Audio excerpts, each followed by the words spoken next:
pense que la vallée de la Dordogne, c'est le mélange des genres.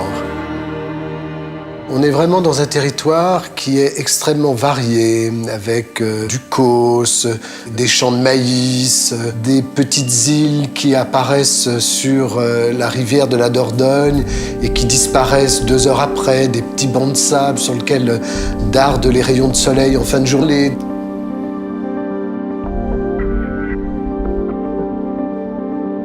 Les gens sont gentils, les gens demandent des nouvelles, prennent toujours le temps de vous parler, de vous regarder dans les yeux.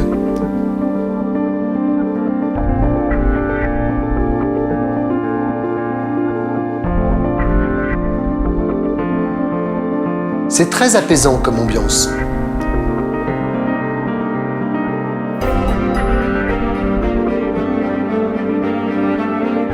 La rivière Dordogne fait penser à un poème de Péguy où il dit « Elle passe mais ne part jamais ». Et c'est un peu d'ailleurs l'image de la vallée de la Dordogne, qui est une région qui bouge, mais où il y a des valeurs qui sont très pérennes.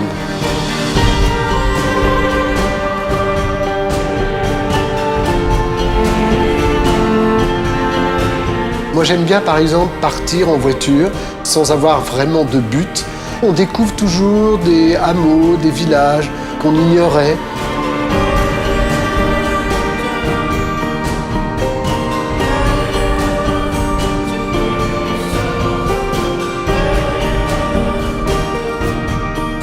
Ici, les paysages et le bâti vous ramènent très vite à l'histoire.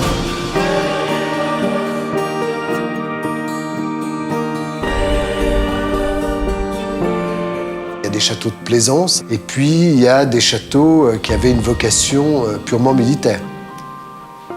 C'est notamment le cas de Castelnau, qui est un château qu'il faut voir en fin d'après-midi, quand le soleil se couche sur ses murailles rougies. Le château est flamboyant.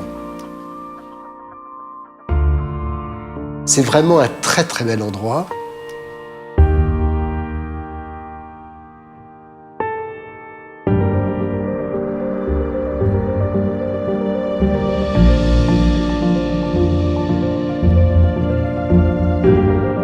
Ici, on est au pays de la noix.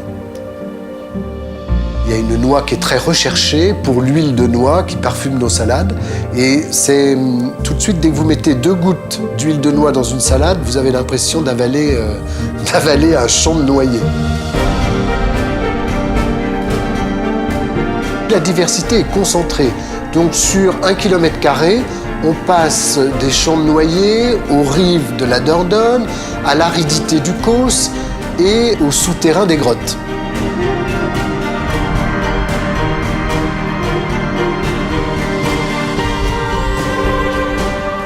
Comme on est un pays d'eau, avec cette rivière Dordogne, elle a creusé au fil des siècles des gouffres souterrains, et l'un d'entre eux est le gouffre de Padirac, qui est d'abord une merveille de la nature.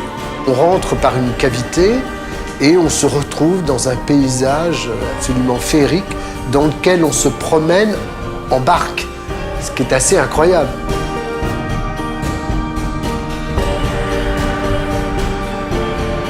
L'été, les paysages s'enveloppent de musique.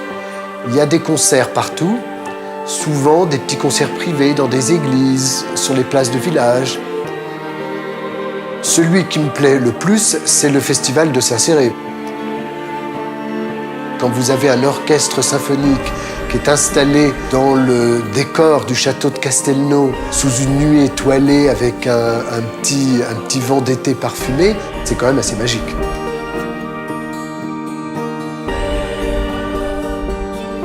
On a une vie ordinaire, mais dans un cadre extraordinaire.